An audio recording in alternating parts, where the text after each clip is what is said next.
تیر یار څه به کوو یار ډېر ګران دی یار داسې ولې السلام علیکم. وعلیکم السلام. او په خیر ناست یې؟ او ناست یو. څنګه چل دی؟ ما دې ویسته خرڅ کړه که نه؟ یاره دغه دی دا لسمه ورځ ده چې منډی ته وکړه ریټ نشته ریټونه یې نشته دی. که واره د لکۍ پېښه به ځان ته بېغمه کړه. نو چې واره یې کولې په دې ګرمۍ کې مونږ څه کولو؟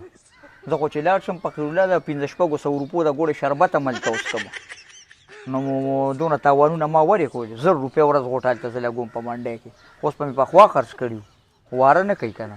السلام علیکم نیکانو. وعلیکم السلام. په خیر زم نه لاړم یار. کښېنې سا یخ دله راوړم که نه. وعلیکم السلام. منصفي څاروی دې واغېشته که نه؟ نه که نه څاروی خو مې وانغېستو خو ما ته چا ویل چې د څاروي راوستي دي نو ما تا نه به یې واخلم که نه او لږ د وارې دي. نو ته خو بله ورځ هم راغلې وې هغه میخه مې له راویسته تا وې دا نالمه نو اوس ما ته پته هم نه لګي چې ته سالې او څه نالې ته خو ما ته ووایې څه غواړې په کار ده سقیر په کار دی چیلی په کار ده څه په کار دي؟ ښه که چیلی سره یي نو چیلی روباسه هغه به وګورو ځه. ښه زه به له چیلی روکاږم خو دغه وکړه د یخ راوړو که ګرم راوړو څه ته دې مینه کېږي؟ نه بس پرېږده یخ ګرمي لږه زیاته ده چای مې له پخوله نه بس چای به اوس کې اس مې کور وکړه اوس راغلم کور نه. ښه زه یو یخ بوتل به نه مهرباني خوشحاله اوسئ مهرباني. زه څاروي روکاږم ښه چیلی روباسه ځه. فقیرالله 5مه ورځ ده منډۍ ته ځم او مال دونه ګران دی والله چې د اغوستونه وتېر یار څه به کوو یار ډېر ګران دی یار. داسې مې ولې خدای دې بي خو بس مارکه سپېرې نه مړه او دا ته خو دونه یارېږي ونیسه چیلی مې در راویسته ته راشه وګوره. د خدای ډالۍ نو خلکو لږ وایي چې لږه دغه مې راوسته چیلی نو پلاره څه چې راورسم نو زه به تا ته ووایم او تا ته مې ونه ویل چې چیلی لرې وکاږم نو ته بیا هم یارېږې خو ته ټول عمر مړه تا د فقیرالله چې کوم ځای کې سپي پروت دی پې غزار کوي نو دا زاري دی دا سپو هسې یارولې راشه دې خواله وګوره چیلی راشه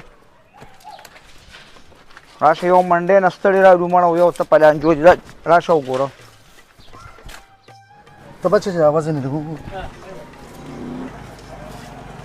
دا به څومره یي؟ یاره نو بس تا وزن کړه نو څه خبر من خو به من خو غوام نه مړه ده تا ته چیرې دا لږه کمه که مړه نو دونه خو بس هسې مې یوازې د دې څو پیسې دي؟ یاره بس ته خو دلته راغلې که نه اوس دا منډی وه منډی نو دا تیونه مې کمه نه ورکوله خو ته راغلې ده به 15 راکړه. 15 خو ډېرې دي مړه که ته کور ته نه وې راغلې که نه نو دا ما پاتیام نه درکوله خو کور ته راغلې مېلمه سړی بس 15 راکوه بس پیسې ختمه نوره ښه چیرې ده ښه بس زه هم داسې ډېرې خبرې نه کوم بس یو 50 به درکړم. ښه ځه صحیح ده ټیک شوه بس ټیک ده ځه خورې ښه غاښونه ګورو.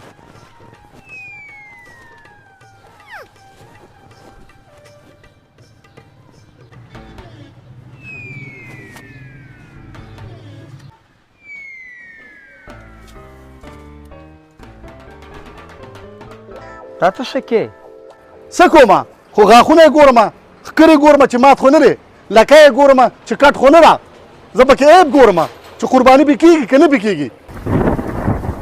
کوم عیب چې تاسو په دې څاروي کې ګورئ دا اول ځان کې ولټوئ ته وګوره چې چا سره خو دې ظلم نه دی کړی دا پیسې دي ارامې دي حلالې دي چا نه خو دې په زیاتې نه دي راغشتي د خور او د لور حق ته یې ادا کړی دی ډاکه خو دې نه ده وایلې د چا نه خو دې راپټې کړي نه دي دا عیب لاول ځان کې ولټوه لاول خپل معاملات صفا که بیا وروسته راشه او به دا به والې ښه.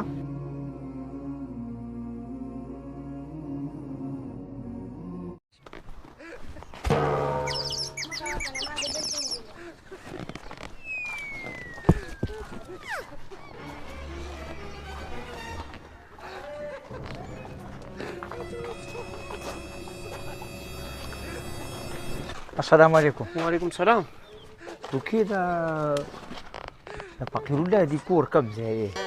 کور یې خو هغه اړخ ته دی ښه او دغه وره خوا دی کې حجره دغه مخامخ حجره ده که نه هغه یو چې ښکاري ته ښه دې حجره ده ها دا راته ووایه سپی مې خو به ورکړني سپی وغیره شته دی خو خوراک مراک نه کوي ها دقه چلي که نه دا ډېر کسان اکثر وایي خوراک نه کوي خو اخره کې مو خوري خو ځه خدای دې خیر کړي میله اوبه شي سړی دلته ورشه ورته به حجره کې دی ډېره مهرباني صحیح شو زه مهرباني خوشحاله اوسه وعلیکم السلام وعلیکم السلام.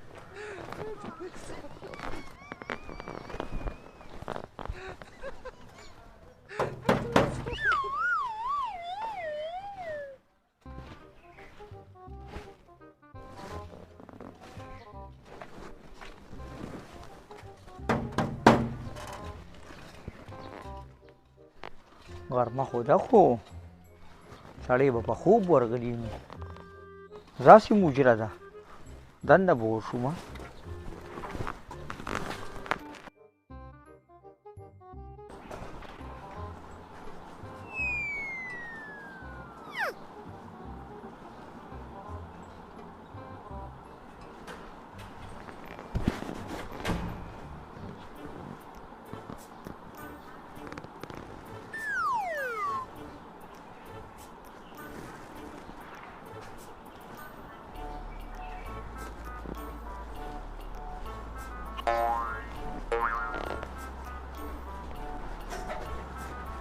Pakai udung. Pakai udung. Pakai udah. Pasa. Asuna khubura دی وکړه. عملیک. پکې ولا دا شکار دی دا پلار چې کوم دی کنه. دا بچو سره ډېر زیاتې خوارې زاریو کی. نه جیم شپې وسره شوګیریو کی. چې بچی باندې څه مصیبت راشي پلارې د ټولو نه مخکې ډېر زیات خفوي په خوشحالو یې خوشحالېږي په خفګان یې خفه کېږي ښه وایه خبرې خو د ټولې ټیک دي داسې کار دی پلار خو خوارې زارې ورسه دا خو ټیک دي بیا د اوسه پورې به پلار په تا باندې څونه روپۍ خوړلي د ماشوموالي نه راونیسه دا دې مړه به د بچو پلار هم شوې نو دې پلار تا باندې ډېره غټه خرچه کړې ده اوس که تا نه پلار دا پیسې وغواړي چې ماله دا دونه پیسې ماله ګوري دا راکړه بیا به څه کوې مړه پلار د چا نه پیسې غواړي یار نو خو بس بیا ټیک ته که نه زه خو دې پلار نه یم مسلمانه مانه خو چې دې کله قرض پیسې اخیستې اتمه میاشتې ده دا زما پیسې به ته ماله کله واپس راکړې اوس یې راکړه پایا کې یې راکړه او که خبره دې ګډ وډ ته واچوله نو ګوره بیا به دې کار خراب وي مړه دا خو اسانه خبره ده دونه قیسو ته رساجت دی خو قرض دی در به یې لکم که نه که اسانه خبره وه نو اته میاشتې مخکې به تا ماله راکړې وې تا خو ماله روچو خو بس په رضا نه کېږي په شرافت ونه شوه سبا به پکې نه رشقه تختومه او چې کله تا پیسې ماله نی راکړې دا رشقه به رانه وانلې Pomożą, gospody pożokam ładnie. Prosto, prosto, chwili.